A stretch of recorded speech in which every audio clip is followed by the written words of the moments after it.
بچے ملک و ملت کا نہ صرف سرمایہ بلکہ مستقبل کے معمار بھی ہوتے ہیں۔ ان کی پرورش اور بہترین تربیت والدین کا اولین فرض ہوتا ہے۔ لہٰذا بچوں کی پرورش اور تربیت کے سلسلے میں چند ضروری ہدایات پیش کرتے ہیں۔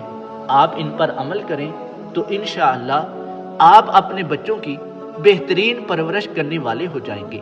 جب بچہ بولنے لگے اور چلنے پھرنے کے قابل ہو جائے تو اسے سب سے پہلے دینی تعلیم کی طرف راغب کیا جائے۔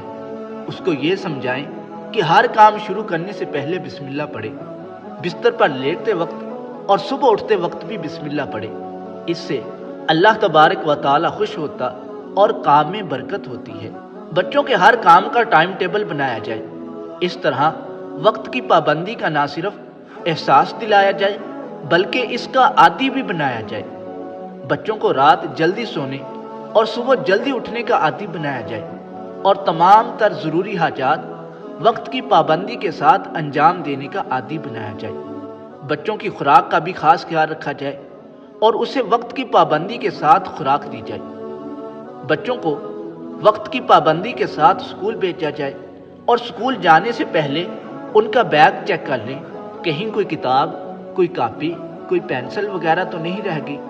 اسکول جاتے وقت بچوں کو پیسے دینے سے حتی الامکان پرہیز کرنا چاہیے، بلکہ خود کوئی اچھی چیز خرید کر ساتھ دے دیں تاکہ ان کی صحت کے لیے کوئی چیز نقصان دہ نہ ہو۔ بچوں کو فضول اور لغو چیزیں نہ دی جائیں بلکہ دینی، اخلاقی اور تاریخی کہانیاں دی جائیں تاکہ ان کی بنیاد بہترین استوار ہو۔ جہاں تک ممکن ہو اور مناسب ہو اسے قرآن کریم کی تعلیم سب سے پہلے دی جائے۔ والدین کو بچوں کے سامنے لڑنے جھگڑنے سے پرہیز کرنا چاہیے، اس سے ان کے دل اور دماغ پر بہت برا اثر پڑتا ہے۔ اسکول جانے والے بچوں کے اساتذہ سے گہرا ربط رکھیں اور بچوں کی تعلیمی اور دیگر سرگرمیوں سے آگاہی حاصل کرتے رہیں۔ ہمیشہ بچوں کی جائز اور مناسب فرمائشوں کا خیال رکھیں اور انہیں محرومی کا احساس نہ ہونے دیں۔ چھٹی کے دن بچوں کو گھر سے باہر تفریحی مقامات پر لے جائیں اور خوب سیر و تفریح کروائیں۔ بچوں کو کتابی کیڑا نہ بنائیں بلکہ دیگر سرگرمیوں میں حصہ لینے کا بھی عادی بنائیں۔ بچوں کو شروع میں گلی محلے میں گھومنے پھرنے اور کھیلنے کی اجازت نہ دیں بلکہ گھر میں ہی مختلف مشاغل میں مصروف رکھا جائے۔ بچوں کو ڈانٹ ڈپٹ اور مار پیٹ سے حتی الامکان پرہیز کرنا چاہیے۔ اگر بچہ کوئی نقصان کر دے تو نہ تو اسے برا بھلا کہیں اور نہ ہی اسے ماریں بلکہ آرام سے سمجھا دیں تاکہ وہ آئندہ ایسی غلطی نہ کرے۔